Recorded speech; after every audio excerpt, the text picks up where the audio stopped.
All right, so here's my agenda, and I've been told I have them. So what I want to do here by the end of the time today is I want everybody to leave here being able to create a basic T-table that matches your skills with the job description. And if you know about a T-table, hang in there with us, seriously, because there's a reason why we emphasize this so much, because it is so vital, literally, to what the employers tell people they want, okay? The other thing is be able to name 3 advantages of networking. Now that, too, might be something that you might go, oh, geez. Hopefully, if I do my job correctly, I will let you know that networking actually is easier now than it ever has been, now that we are kind of all remote or semi-remote or whatever. Understand and why it's important to leave off experience and qualifications that go beyond the company's needs. And this one ties directly into the next one, which is be able to avoid common pitfalls of being seen as overqualified. I know you guys know that this is one of the big looming problems of being an experienced worker and trying to go in there and really convince them that no, I am right for this job without, sabotaging yourself by sharing too much information. And then finally, successfully keep up the momentum that it needs if you're looking for jobs. I mean, let's face it, regardless of age, these days it takes a while to get a job. And you need to be able to keep that momentum going. All right? Okay, we're going to start with some good news because I know we have enough bad news. There's bad news that is enough for everybody, and we don't need any more. And there actually is some good news out there. But before we get to the good news, what I want to do is I want to hear from you guys, and I want to hear from you guys via the chat box. Before we get into it, I want to hear from you just one word. So, fingers at the ready, go into the chat box, and I would like you to describe job searching over the ages of 40 or 50, pick a number, in just one word. So at this stage in your life, if you could describe the process of having to get a job, there we go, challenging, scary, daunting, frustrating, difficult. Of course, I don't need to remind you, don't use any words you wouldn't use in a professional situation. There we go. I do find interesting. Okay, couple more: limited, challenging, uncertainty, challenging, patience. There you go. All right. Demoralizing. Oh, okay. Yeah, that's kind of what I was guessing. When I created that little exercise, and yeah, all of those are valid. All of those are certainly things that we feel. Let me tell you something. I'm not silly enough to think that, after a 60-minute webinar, you guys are going to leave here with, all of the magic secrets, and you're going to go out and all of you are going to get a job in about 10 minutes. I'm not, I'm not that out of touch with reality. What I hope to do, though, seriously, is I hope to be able to give you some honest to goodness, practical advice that actually works. Okay? And one thing that we're not going to be talking about a lot today, and there's a reason for it. We're not going to be talking a whole lot about age discrimination. Now, that's not because it doesn't exist. It does. But the problem is, and I routinely talk to legal experts on this and keep myself updated on this issue. The problem is with age discrimination is that it's almost impossible to prove. So I feel like I've attended over 50 or over 40 classes, and they spend a lot of time talking about age discrimination. And in my personal opinion, a lot of it ends up just being complaining about how bad it is. I would rather spend the time that we have here today giving you guys empowering pointers, empowering advice, giving you advice that has actually proven to work, and arm you with things that will help you, as opposed to talking about the other stuff. So if you want to talk about that subject, reach out to us and we will be more than happy to talk about it with you. But today we are going to be talking about things that work. Now, I talked about good news. And there was an article in the Harvard Business Review not long ago that actually gave us reason to hope. They were talking about employers are actually looking for experienced workers now to help them through the ongoing crisis. There are return to work programs. By the way, there is such a thing called returnships, and it's basically for people who, this is not their first rodeo, but they do have some skills that they need to brush up on. Obviously, there are direct hire programs as well, but what employers are finding is that experienced workers have the edge over younger counterparts. They have things like institutional knowledge, education, work experience, mature perspective, stable life change, dedication, loyalty, and energy and enthusiasm for returning to work. I am living, breathing proof. I was hired with a millennial-led tech company in my 50s. And the reason is that I had people skills that my considerably younger counterparts did not have. Now, that's not to say they weren't smart, because they were very smart, but they hadn't lived long enough to be able to develop some kind of instinctual information that older workers have. Okay? And employers are looking for this right now. They are looking for people that have the soft skills or the people skills, things like adaptability. Pretty much all of us have experienced at one point in our lives the situation where you work like a dog for 3 months and then the client changes their mind, throws everything out that you've accomplished in the past 3 months, and wants to go a different direction. Sound familiar? Okay, younger employees haven't gone through that much, and I witnessed this firsthand. They kind of had a meltdown when that happened. Whereas the older workers were like, okay, it happens. Let's move on. How can we start in the new direction? So things like that. Emotional intelligence, being able to get along with a wide variety of people, mentoring, cool-headedness, all of these skills they are looking for. And I'll tell you right now that if you do not have soft skills or people skills written on your resume right now, I would highly encourage you to rethink that, because the people skills are what is now slightly more important than the technical skills. Okay, we'll talk about that a little bit more as we go on, but what I want to spend the bulk of my time here today is talking about what has changed. So if you've been out of the workforce for a significant amount of time, or you've been in the workforce, but you have had sustained employment for year after year after year, you may find that resume writing, interviewing, the job search itself has changed. Here's an important point, guys. What used to work may or may not work now. Those of you who work in fields where employment changes, now you guys know what I'm talking about. If you're like in IT, for example, I've generally heard that IT changes a lot and people are kind of doing gigs and then they're off doing something else. So this might be kind of review for you, but believe me, we've got stuff for you guys as well. So in this section, we're going to be talking about the big things that have changed, okay? Number one, matching your skills to the skills listed. Back in the day, the idea is you simply gave everybody a chronological list of what you'd done, and it was up to the employer to connect the dots. That has changed. The vital importance of networking. Now, particularly those of you who have, rose up in your field and you are now at a more senior position, networking is going to be so much more important to you than looking at job boards or other methods. And then, of course, teleconferencing. Now, this, when we used to do these about a year ago, this was a big section. And I think a lot of people are a little bit more comfortable with teleconferencing. They've been Zooming with friends and family for a year now. If you haven't, don't panic, because this is what we're going to do. We're going to kind of introduce you to this. So the thing about it is there is a lot of things that have changed since the last time you did this. Now, last thing is you. This is huge. You have changed. Your expectations, your view of working at all may have changed. And this is going to affect, both positively and sometimes negatively, how you market yourself. So we're going to be spending some time talking about how you overcome those problems just internally, okay? All right, we're going to jump right into this, and we're going to jump right into the T-table or the T-chart, okay?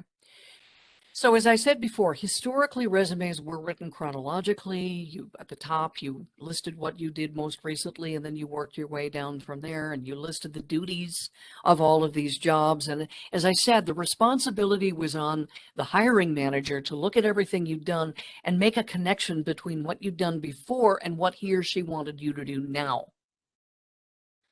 All accomplishments were pretty much considered important, even if they weren't directly related to the job that you were going for. Now, sidebar, before I go any further, Chronological resumes are still being used in certain circumstances today. They have not gone away.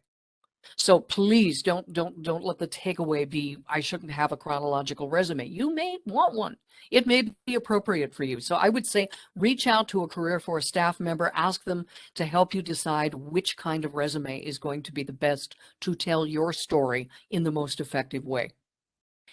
The thing to keep in mind, though, is today employers want to see directly and quickly the actual experience and accomplishments you have that directly relate to the job that they have on tap that particular day.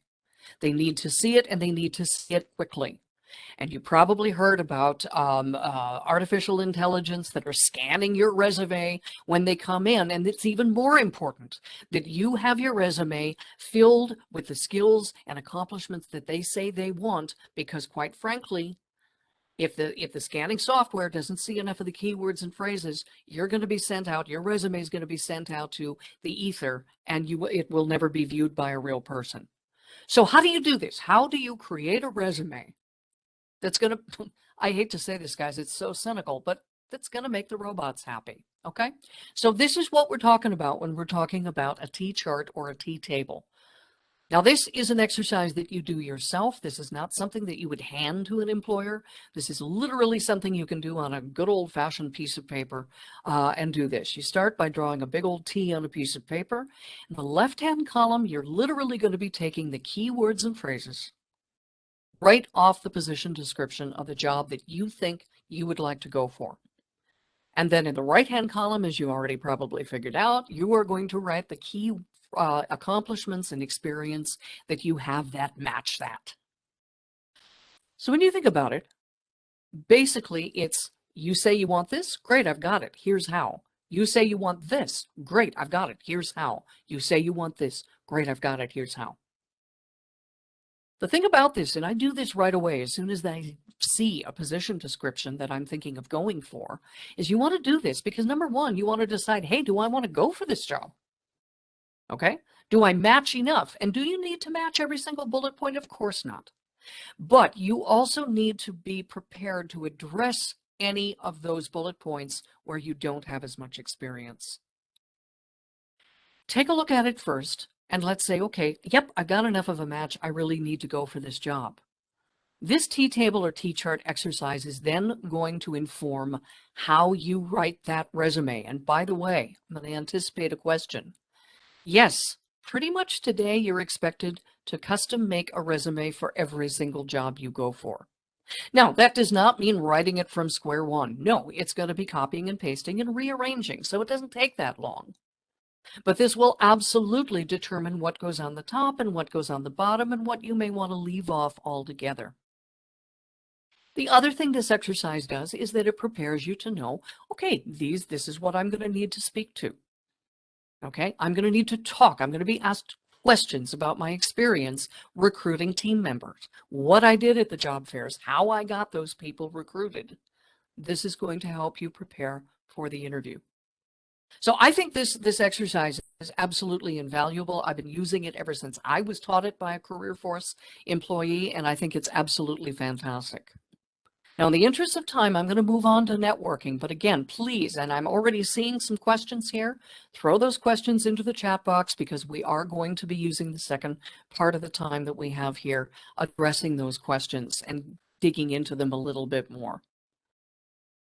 But I want to talk a little bit about networking. Now, networking frequently makes people kind of roll their eyes. And believe it or not, it actually does with me too. I've made my living talking for years, and yet networking is still something that I kind of go, I don't know. But the problem is the statistics are consistent. 75 to 80% of jobs come from knowing somebody who knows somebody.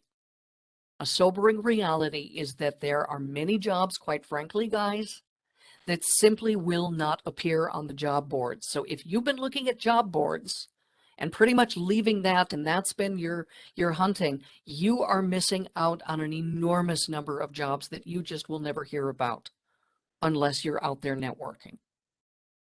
Networking and informational interviews can really, really, really help the experienced worker, okay? We've got a colleague, Marty and I have got a colleague who basically says, tell every single person you've ever heard of that you are looking for work. We have another colleague who literally got the job she has today, working at Career Force, because she was waiting in line for stamps and got to talking to somebody ahead of her in line. So you never know.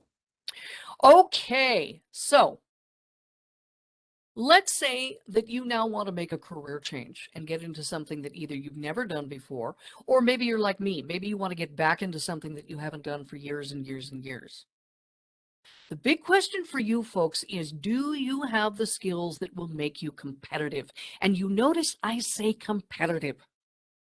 I'm not just saying, do you have the skills to barely scrape by?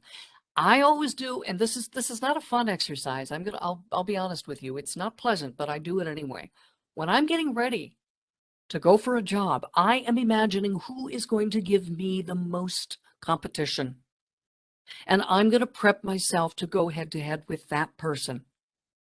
You need to be thinking about what would they bring to the table, and then what you can bring to the table that is going to be more attractive to the employer than what they do.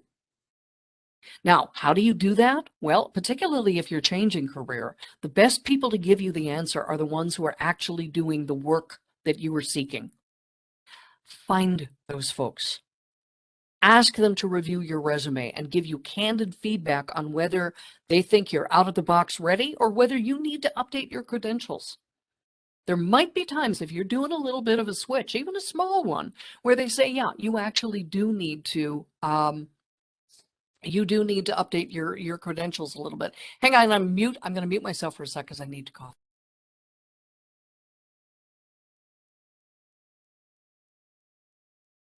Thank you. Dry air. Okay. The other thing that's cool about informational interviews and talking to people who are doing the work is you can decide whether you even want the job. Honestly, I've done that before. I went off and I researched a job and I talked to somebody who was doing it. I got done with that and I'm like, yeah, I don't want to go for that. So that will help. And then the other thing to do is that you can get insider tips about where to find the jobs. By the way, somebody was asking in the interviewing job, I think it was the interviewing webinar that Marty and I did recently about what are the best job boards. There is no such thing because different industries are going to advertise their jobs in different places, okay? So you're going to want to check out, okay, where do people find work that are in this particular area? The other thing they can also share is what is the current on-trend software? What are the words that you should be using to put you over the top? Okay. Whoops. See, I clipped on another part of my screen. Ugh. Okay. All righty. So yeah, so talking to people, finding out, hey, we don't have anything right now, but I know for a fact that they're thinking about bringing in a job that you're interested in, and they'll bring that in next April. So that's another way that you can use this. And finally, more experienced workers are choosing to focus on a specific company or organization rather than wait for the jobs to be posted. So this is becoming a very popular thing that experienced workers do is they say, okay, where now in my life would I want to be working? What is the product? What is the service? What are their values? What they do then is they reach out to people who are currently working at that organization in the area the person is interested in and start creating relationships. Now, the important thing, by the way, is always, if you are doing any kind of fact-finding, informational kind of conversations with people, never come across like you're trying to wheedle your way into a job, because that can really alienate them really quickly. If you're simply looking for information, just tell them you're looking for information. If you manage to hit it off with them, and this has happened with me once, and she actually asked for my resume, and I gave it to her. I didn't tell her I didn't want to work with her simply because she was geographically in an area I didn't want to be in. But you know, if they like you and they want your resume to keep on file, that's better. But that should never be what you're shooting for. Okay. All right, so networking is much bigger than it was if you were doing this many years ago. Let's talk about something else that's big. Teleconferencing. Okay? So again, I think people are getting a little bit more comfortable in this, but it's still things that you want to make sure that you're that you're familiar with. I'm hearing a mix now of people. Some people are saying they're actually going in for face-to-face now. That may or may not change with the variant. The good thing is you're doing it right now. So the more that you can teleconference, the easier it's going to be for you. Now, I talk about, and I'm going to give you really fast bullet points here. If you have specific questions, go ahead and ask them, and then reach out to us afterwards as well. Okay, backgrounds. I want to throw this out just because frequently people will ask, well, there's an abundance of fake backgrounds now, and some of them are actual photographs of what looks to be a impressive executive office, and some of them are whimsical and they're cartoon castles and whatever, and people have said, should I be using a fake background? Generally speaking, no. And this is based on actual statistical proof as opposed to just Robin's opinion. They took polls of employers and they found that employers do not like fake backgrounds. Part of it is just, if you've ever seen this, you probably know what I'm talking about. If you're sitting in front of a fake background, you move really quickly, half your head disappears.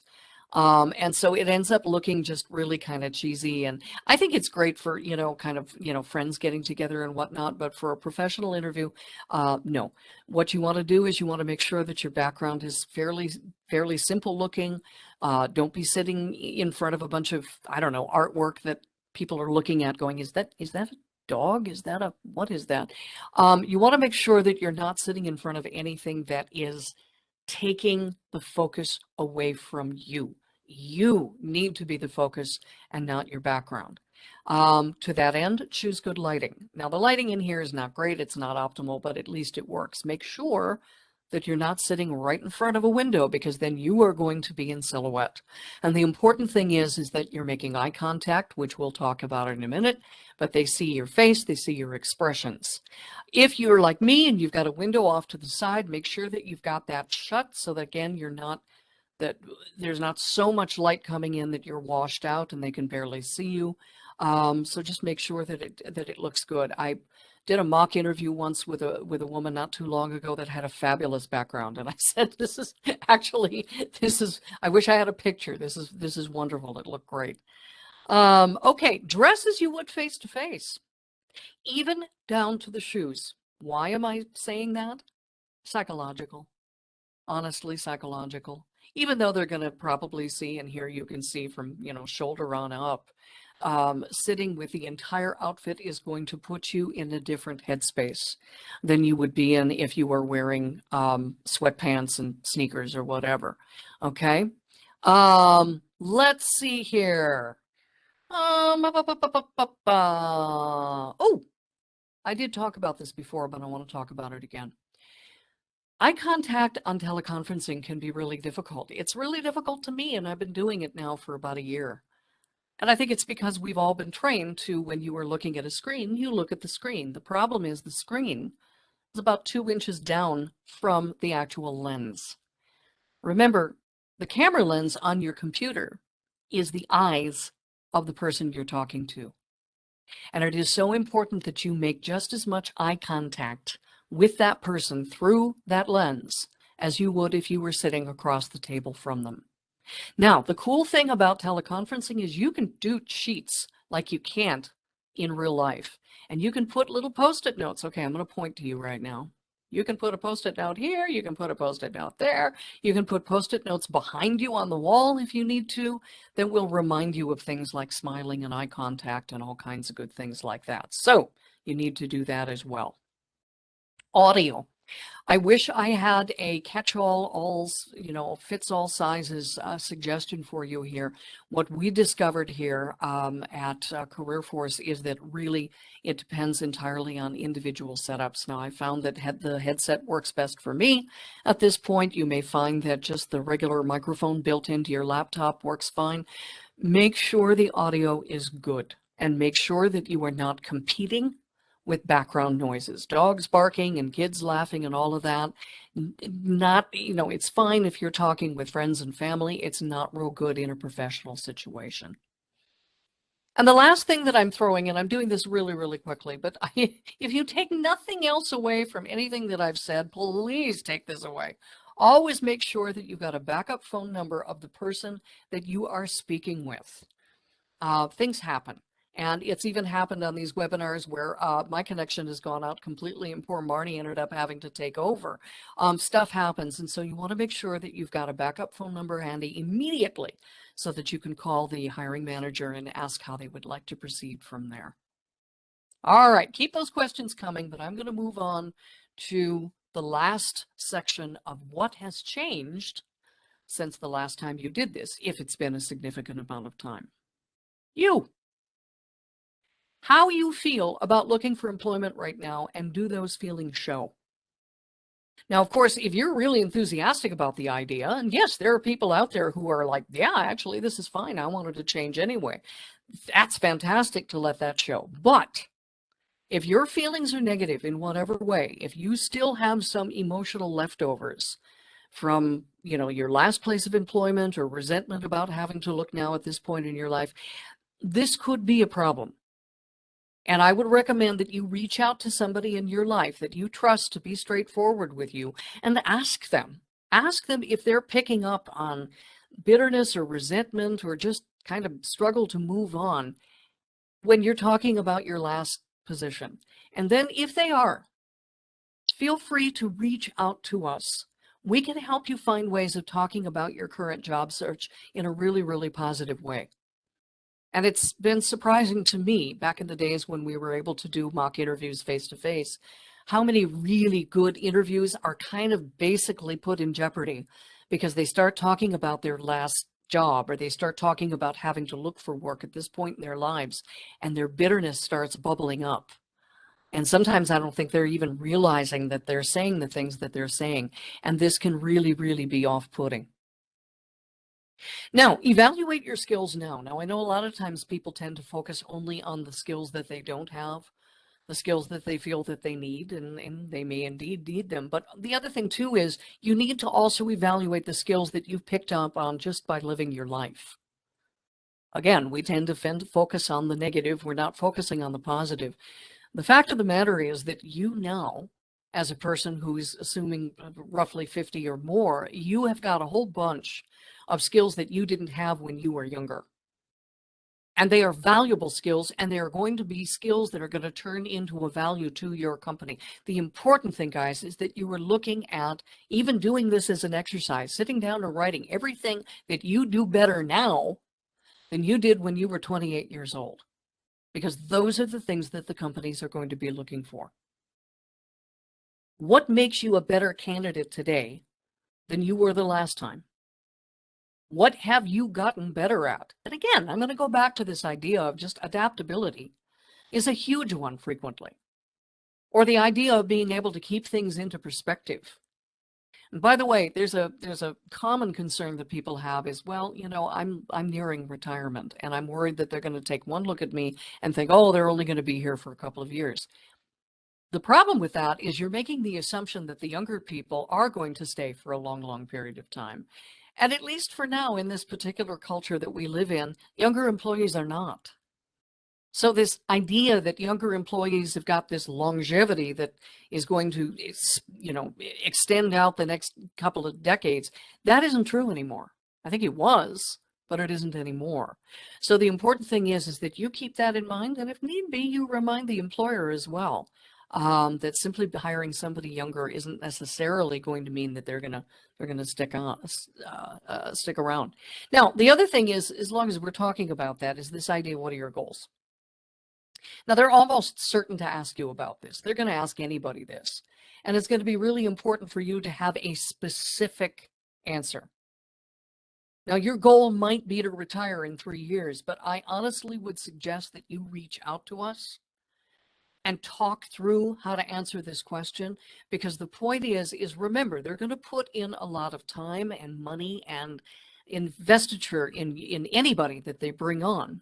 It makes complete sense that they want, to get back what they're putting in. And so I've actually had people in mock interviews make kind of a little joke about, well, I hope to be sitting on a lake, fishing or whatever.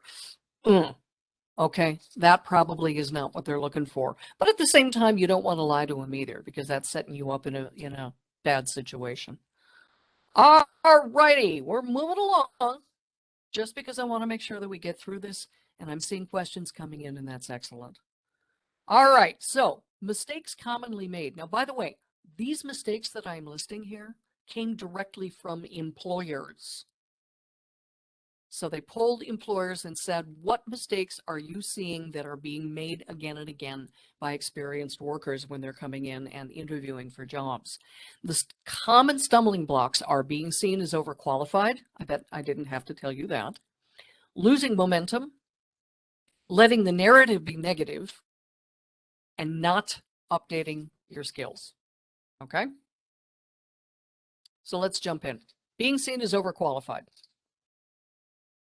Listing too many accomplishments or unrelated accomplishments. So the most common reason candidates are perceived to be overqualified is that they've listed too many accomplishments on their resume, or they've listed accomplishments and skills that are kind of unrelated to the position. Now, I understand why we do it. We do it because we're proud of these things. We worked hard to be able to make these accomplishments. Why wouldn't we want to crow? But the problem is this is a marketing document. Your resume is a marketing document.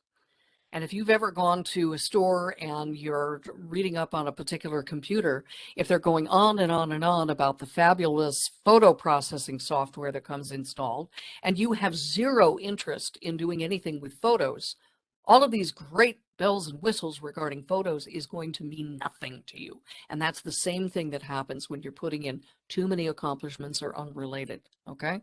So for example, I worked with a restaurant manager who genuinely wanted to obtain a position as a cook.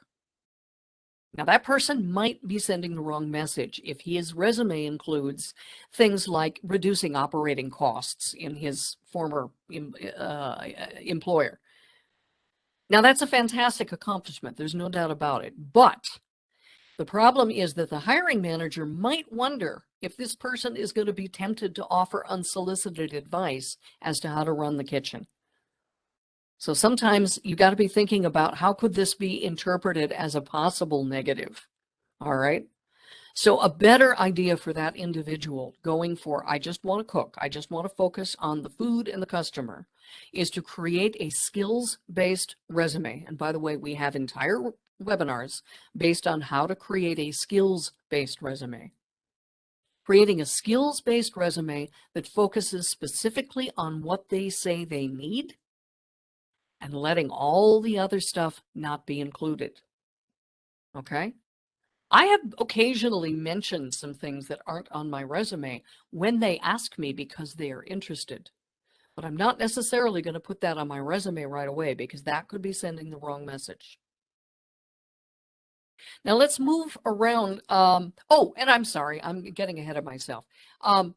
Back to what I was just saying in terms of the resume. It's also really important to make sure that you're not putting unrelated accomplishments, because again, this idea of thinking about how could this possibly be interpreted as a negative. So let's say you've got accomplishments involving a very physical job where you were outside and you were doing a lot of stuff physically, but the job that you're going for is you're going to be sitting in front of a computer for 8 hours a day. Could it be interpreted as, well, they're going to be bored at my job. This sounds like a really active person that likes to be outside and be involved. My job is sitting at a computer. I don't know if they're going to be right temperamentally for this job. Okay, so you want to stick to related accomplishments. Now we get to the next section, how you talk. Okay. The important thing for us to remember, and by the way, I'm the oldest Generation X. I missed being a baby boomer by 8 days. It's important for us to remember that generations Millennial and Generation Z are going to be the folks who are going to be interviewing us. Now these, and I'm speaking in broad generalities here. Obviously, there are all kinds of exceptions in every generation, but just in general, painting broad strokes here. These generations are highly collaborative and they are highly team-oriented. Now, if you've been the boss and you've been the boss for years, it's really, really easy to slip into boss mode and speak like you did when you were in charge. Now, if you're not going for a boss position, this can come across as kind of threatening or off-putting to a group of people who are highly collaborative and this kind of thing. You might be like me, who might speak naturally with a confidence that maybe they don't necessarily feel. And again, confidence can be sometimes misunderstood as somebody who's not willing to listen to team members, not willing to be part of a group. It's a tricky line to to walk. So again, mock interviewing is a great way of having you practice asking people, how are you coming across? And if you were in a situation where you were going from being in charge to being part of a team, look for ways that you can genuinely convey your interest in working with them, learning from them as well, and fitting into the culture that they have already established as their established team. All righty, losing momentum. So one of the biggest challenges that people report about looking for work as an experienced worker is just running out of steam. A lot of seekers, they start out with loads of enthusiasm and motivation and organization and goals and all of that. And then family commitments pop up, frustration gets the better of them. They just kind of lose their drive. So I feel honestly that if you're determined to obtain employment, make goals for yourself now, but also seek out a support network that will help you stick to your plan. I always recommend thinking about it like a marathon rather than a sprint. And just like marathon runners need hydration and fuel all the way through the race, you're going to need it too. Now, you may snag a position shortly after starting your search. That's great. But don't beat yourself up if it doesn't happen right away, because generally speaking, it does take longer, and you're going to have to put in that time. All right, letting your narrative be negative. We talked about this a little bit. And this is the reason that we come around to it again. Again, this is a common mistake that employers are telling us people are doing. They're coming across as being really judgy. So if you're got some residual bitterness regarding a former employer, what I would suggest is seek assistance in finding truthful, neutral language to use when talking about them. If a new employer gets the impression that they're interviewing a really judgmental person who's sitting there with a lot of emotional baggage, it's going to be natural for them to choose the other candidate who's excited and positive and enthusiastic about the new opportunity. Now, of course, and I say this, I guess I don't really have to, but I'm going to say it anyway. You don't have to create fake excitement. In fact, I would say don't create fake excitement, because they're going to spot that immediately. But leave the baggage at the door and bring your skills and your accomplishments inside instead. By the way, here's a little thing. Be very careful about word choice. The words fired and laid off are not interchangeable. Laid off means you lost your job because your organization closed, restructured, downsized, moved, or there was no longer a need for your particular position. By the way, a lot of people were laid off due to COVID. And I'm finding that a lot of people are concerned about this being perceived as a real negative. I have not gotten any indication that there are any employers out there that are blaming the employee for being let go because of COVID. It's a global pandemic. It's a global crisis right now, and I think people understand. The word fired, by the way, is very negative. I would suggest the more neutral term involuntary separation, which, by the way, is really what it's called. And I would encourage you to overcome the understandable discomfort and work with our team on how to talk about that, okay? What I will reassure you is that it happens more often than you think. And there are ways that you can explain why you left that company in a way that is truthful, and yet at the same time, it's not putting yourself in danger of being perceived as real negatively. Let's see here. Oh, and what I would say is don't make sure that you don't say you were laid off, because they will probably do a background check and they're going to find that out immediately, and that isn't real good either. All righty, not updating your skills. So there's going to be times when this is going to be applicable. So if you've been employed with the same organization for 30 years, you've got a solid set of skills. But the thing that's important to remember is those are skills that your particular organization needed you to have.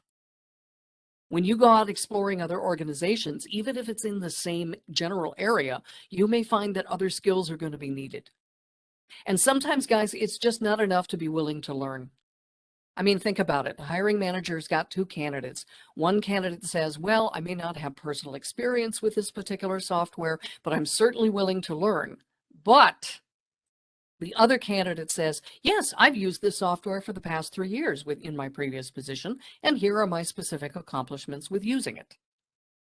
The importance of that particular software may determine who gets that job. You might be interested in going back to work that you did many years ago. Now, depending on the nature of the work, even a degree may not entirely be what you need to be qualified. Now, I got my degree in teaching longer than I want to share. And that's great. And there's a lot of things that I learned when I learned to be a teacher that is still being used and that I used every day. But when I got my degree, people were not teleconferencing their classes. What they're going to be interested in is somebody who can create not only just information online, but dynamic information that can be delivered remotely, okay? So, dislocated worker services, keep in mind, this is one of the services that we make available for people. In a nutshell, it's kind of sort of like a grants program. You decide the specific training that you need, and it's short-term training. It's not like a 4-year degree. But you go to them and say, if I have this information, if I get this training on this software, or if I get this licensure, or this certificate of completion, this is going to help me get a job in this area. They can pay for that short-term training for you, and they can even hook you up with a career counselor. So when you're done, you're getting that day-to-day support in finding that job. So be aware of that. We had last year a deal with Coursera, where there were really, really, really good opportunities for online classes. Coursera is great. We don't have that right now, but keep checking back because partnerships pop up all the time in terms of training. So the other thing, so the takeaway there is just be really, really aware of when you need to be more up to speed. Okay, I tried to do that as quickly as possible. I bet I probably went over a little bit, but the rest of the time we're going to spend talking about questions, and there seems to be enthusiastic conversations going on in the chat box, Marnie.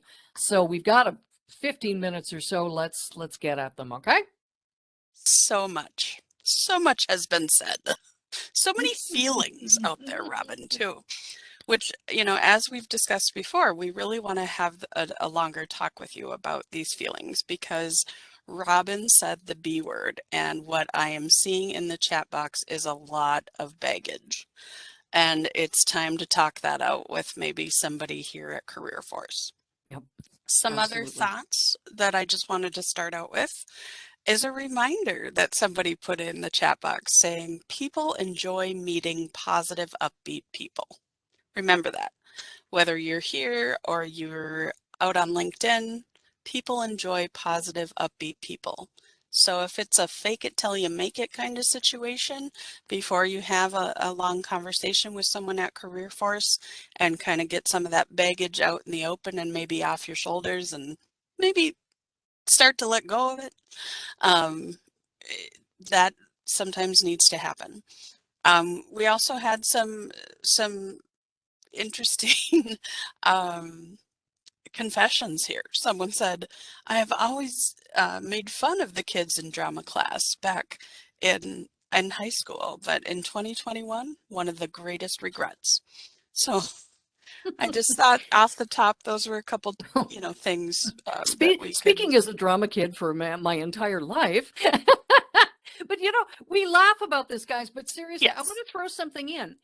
My lifelong experience in theater has actually helped me, and exactly in the area that Marty just mentioned. I tend to ruminate on the negatives, and it gets me in trouble. And one of the things I started doing a few years ago that really helped was start looking at the interview and really any interaction that is professional as a play. And what I mean by that is I literally change my mindset just like I do when I'm on stage. And from the moment that I walk in the door, I am smiling, I am upbeat, I am enthusiastic. Now, yes, if you watched me, as soon as I walked out of the door and got into my car, I went, but the point is that every time you are having a professional interaction, and that can include taking classes like this, informational interviews, anytime that you are in a situation where it's kind of related to your profession, you've got to change that mindset. You've got to fake it till you make it, like Marnie said. You've got to act the role of the enthusiastic, optimistic person. Boy, I don't know. I don't know. Marnie, I've never asked you this. Have you been a hiring manager? I have, but I haven't never asked you whether you have been.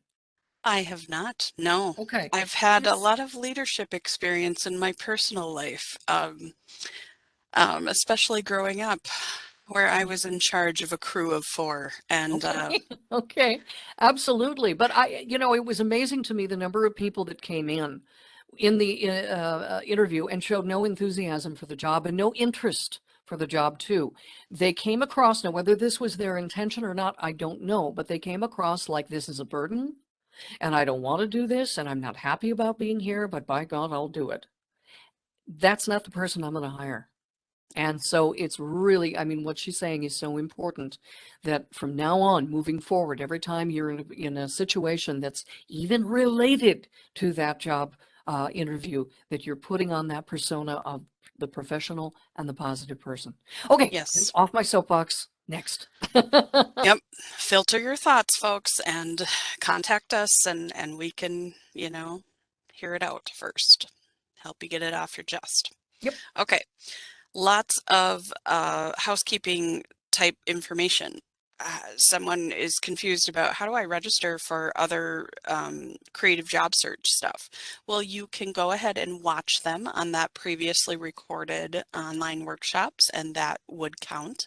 If you just watch them today, you can put that in for your day of completion, or you can watch for each week. We have another session, and once we get through the 6, we start over again at the 1.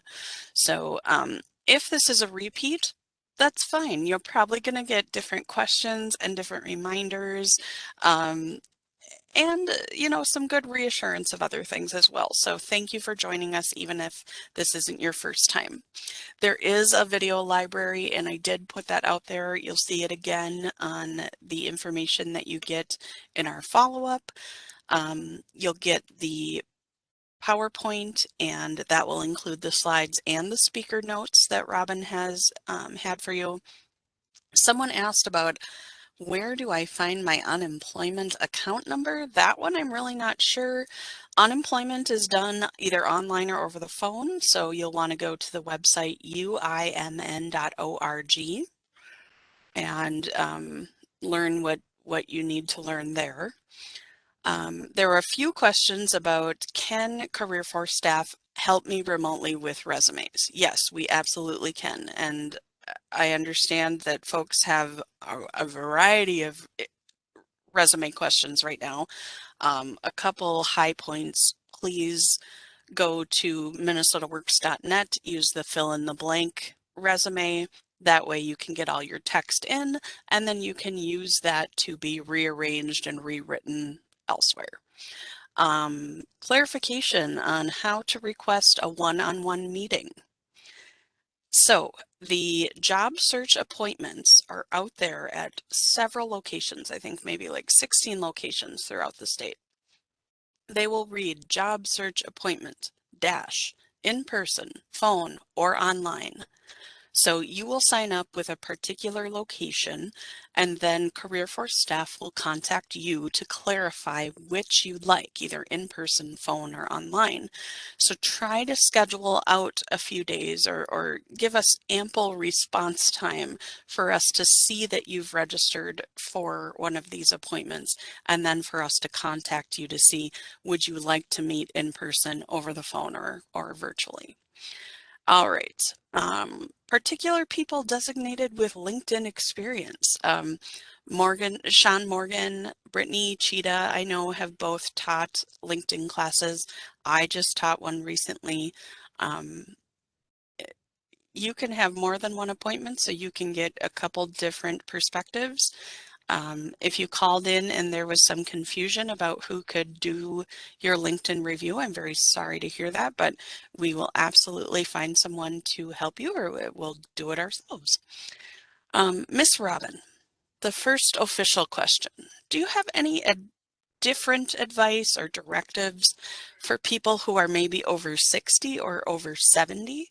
How do they combat the perception that they're near retirement age when they'd really like to still contribute to work? Okay, that's a really good question. A couple of different things. By the way, I did a show not terribly long ago with a woman who was in her 70s, and she had 9 times more energy than I did. So what I'm getting at too is part of it is how you present yourself. If you present yourself as kind of a lower energy or timid or not really, sure if you want this job or whatever. So part of it is how do you present yourself? If you're coming in there with some really, with a kind of a bubbling personality and lots of energy and a lot of interest in the job at hand, that's going to put you over the top. Knowledge of the job, and does the job really kind of fit with the skills that you have at this point in your life? Okay, because I have met some people who are going for jobs that are just simply going to require skills that they do not have at this point. Now, if you want to learn them, if there's skills that you're confident that you can learn, you're going to need to make sure that you are presenting a plan of learning those skills, and hopefully some of that you've already started. Okay, so that's a big part as well. When I take a look at the people who are over 70, that I admire a lot, I know a lot of people personally. I'm kind of a theater fan, so my favorite person these days is Patti LuPone. She's 72, and she's knocking them out of their seats on Broadway. And a big part of her is energy and kind of a youthful, enthusiastic outlook of, gosh, I'm so glad to be here. So I think, honestly, a lot of it is going to be, number one, do you match the job? And that's going to be appropriate for any age.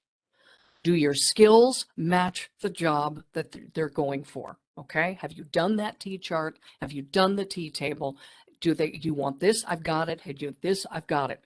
Are you bringing in that enthusiasm and that willingness to be a part of their team?